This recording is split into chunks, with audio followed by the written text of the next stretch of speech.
जय श्री कृष्ण। मैं doctor Sunil. Screen पर आप आयोग की एक नोटिस देख रहे हैं जो असिस्टेंट प्रोफेसर विज्ञापन संख्या 51 में बीएड विषय को लेकर है। जो नोटिस अभी आयोग ने अपने ट्विटर हैंडल पर पोस्ट की है, इसमें बीएड विषय के जो विज्ञापन एडवर्टाइजमेंट था उसको कैंसिल यानी निरस्त कर दिया गया है और ये फिर री एडवर्टाइज होगा। किंतु आश्चर्य की बात है कि आयोग ने असिस्टेंट प्रोफेसर विज्ञापन संख्या 51 के विषय में कुछ नहीं बताया है और साथ में कमेंट बॉक्स को भी ऑफ कर दिया है जिससे कोई यहाँ कुछ लिख न सके। ट्विटर हैंडल जो एक्स हो गया है ये सार्वजनिक चीज़ है और सार्वजनिक चीज़ में कमेंट बॉक्स को ऑफ करना गलत बात है। कम से कम यहाँ कुछ लिखकर छात्र अपनी पीड़ा को दूर कर सकते थे, रिजल्ट के बारे में पूछ सकते थे, किंतु आयोग ने उसे ऑफ कर दिया है कि यहाँ कोई कुछ लिख न सके। तो अभी विज्ञापन संख्या 51 के रिजल्ट के विषय में जो स्थिति थी या जो बताई जा रही थी दूसरे चैनल्स पर कि मंगलवार को मीटिंग के बाद रिजल्ट आ सकता है, तो अभी तो ऐसा कुछ नहीं लग रहा है कि मीटिंग में रिजल्ट को लेकर कुछ हुआ है, क्योंकि नोटिस आ गई होती। और ऐसा भी हो सकता है कि निर्णय हो गया हो और उसको रिजल्ट को देर रात में अपलोड किया जाए। जहाँ तक लोक सेवा आयोग की बात थी तो वहाँ पर रिजल्ट फ्राइडे को दिए जाते थे और उसके बाद शनिवार इतवार को आयोग बंद रहता था। तो यहाँ हो सकता है कि ये रिजल्ट फ्राइडे को जारी करें, उसके बाद आयोग बंद रहे, 2 दिन छुट्टी रहे आयोग की। तो ये लोग क्या करेंगे इनके बारे में कुछ कहना बड़ा कठिन है, क्योंकि जो भी हो रहा है वो या तो परीक्षा की डेट कैंसिल होती है या एडवर्टाइजमेंट कैंसिल होता है।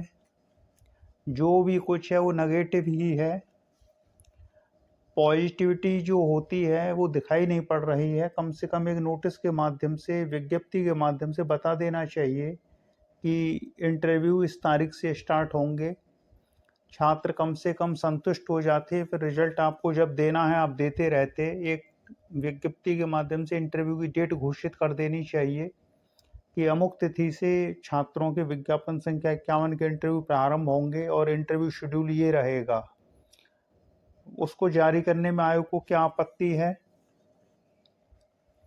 लेकिन एक हमारा निजी विचार है कि कलयुग का अर्थ है कि जो योग्य, मेधावी, प्रतिभावान हैं वो सरकारी नौकरियों से दूर रहते हैं या दूर कर दिए जाते हैं। अगर जो मेधावी है, प्रतिभावान हैं, वो नौकरी पर पहुंच जाएगा तो वो ऐसा कुछ करेगा जिससे दूसरों को कष्ट न हो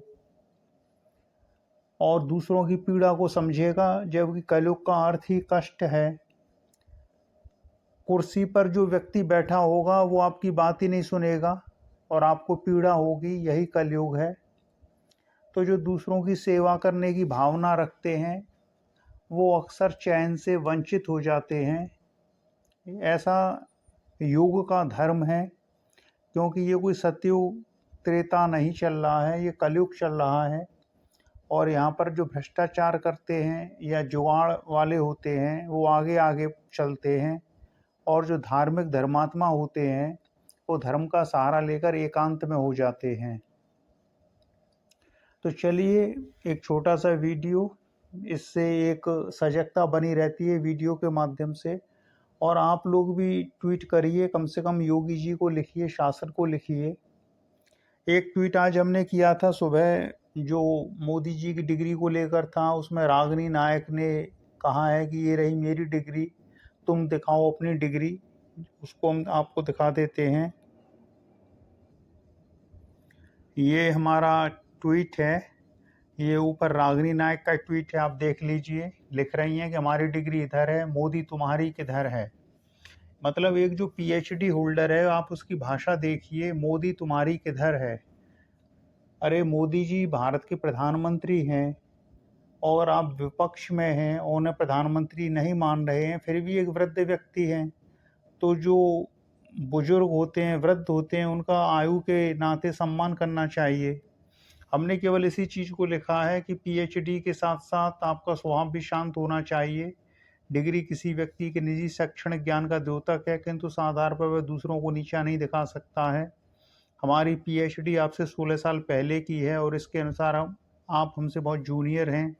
डॉक्टरेट उपाधि एकमात्र ऐसी उपाधि है जो नाम से पहले जुड़ती है। जातिगत नाम भी नाम के बाद ही आते हैं। इसलिए प्रतिक्षण सजग रहना चाहिए कि हमारा व्यवहार हमारी योग्यता के अनुरूप बना रहे। और पढ़ाई लिखाई ही जो होती है, उपाधियाँ होती हैं। आयु में जो आपसे बड़ा है उसका सम्मान करना चाहिए, और अगर आप ऐसा नहीं करते हैं तो समझ लीजिए आपने कॉलेज में केवल कागज़ इकट्ठा किए हैं। और इस पर आप देख लीजिए नीचे 10,000 व्यू हैं, 155 लाइक हैं, 14 रीपोस्ट है, 1 कोट है। तो ये काफ़ी अच्छा रीच हुआ है ट्वीट। तो अगर आप ट्वीट करेंगे शासन को रिजल्ट के विषय में कि विज्ञापन संख्या 51 का रिजल्ट निकालिए, और वो चीज़ ट्रेंड करेगी। जब आप एक साथ ट्वीट करेंगे, या हमने जो पहले ट्वीट किए हुए हैं आप हमारे ट्विटर हैंडल पर जाकर उनको बड़े आसानी से देख सकते हैं, उनमें कमेंट कर सकते हैं। 1 मिनट, ये हमारा ट्विटर हैंडल है डॉक्टर सुनील पीएचडी। 1330 फॉलोवर हैं। आप इसमें आएंगे, आपको सारे ट्वीट मिल जाएंगे, आप उनको रीट्वीट करिए, कमेंट करेंगे। क्योंकि आप एक बात जान लीजिए कि आप आयोग के गेट के बाहर खड़े होकर चिल्ला तो सकते नहीं हैं कि रिजल्ट दो, रिजल्ट दो। और न आप किसी भीड़ तंत्र का हिस्सा बन सकते हैं, क्योंकि उसमें एफआईआर होने की भी संभावना रहती है। तो आप घर बैठे एक काम जो कर सकते हैं, कम से कम उसे तो करिए। रिजल्ट जब आना होगा आएगा ही। क्योंकि हमने इससे पिछले एक वीडियो में बताया था कि जो अक्टूबर की डेट है पीजीटी वाली, उससे पहले विज्ञापन संख्या 51 पूरी तरीके से निपट जाना चाहिए, जैसी हमारा विचार है। तो अगर उससे पहले इनको विज्ञापन संख्या 51 को निपटाना होगा तो जान लीजिए कि रिजल्ट अधिक दूर नहीं है, ऐसा हमारा विचार है। और जब रिजल्ट आता है तो उसके बाद इंटरव्यू की तैयारी को लेकर बातचीत की जाएगी। इंटरव्यू में क्या सावधानी रखनी चाहिए, कैसे आप अधिकतम मार्क्स पा सकते हैं, क्या पहनावा, क्या ड्रेस होनी चाहिए, इस पर बातचीत की जाएगी। तो चलिए फिर इसी के साथ अब इस वीडियो को समाप्त करते हैं। वीडियो बनाने का एक उद्देश्य ये भी होता है कि आयोग का एक नोटिस आया और उसमें रिजल्ट की कोई बात नहीं थी, तो हमने सोचा चलो एक वीडियो बना देते हैं छोटा सा। तो चलिए फिर इसी के साथ मैं डॉक्टर सुनील, जय श्री कृष्ण।